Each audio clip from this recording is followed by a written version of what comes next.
everyone, it's Ash Does Food, and today we're making Moqueca de Carmaro.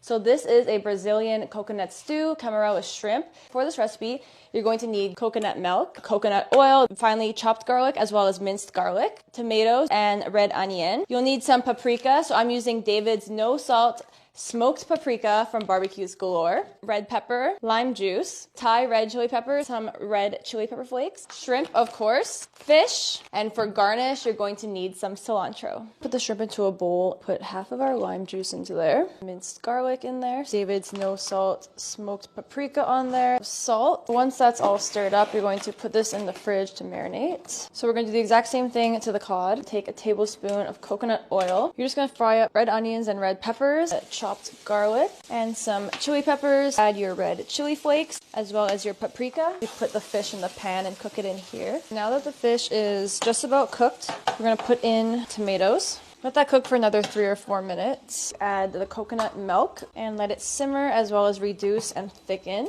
Okay, so we're going to take the shrimp out of the fridge and we're going to skewer them using these bamboo skewers from Barbecues Galore. We're going to put them on our preheated barbecue. That is what we want. Now that the shrimp has been nicely grilled, you're going to put it into the stew. So you're going to serve this with rice, garnish it with cilantro and some chili peppers, but only if you like spicy.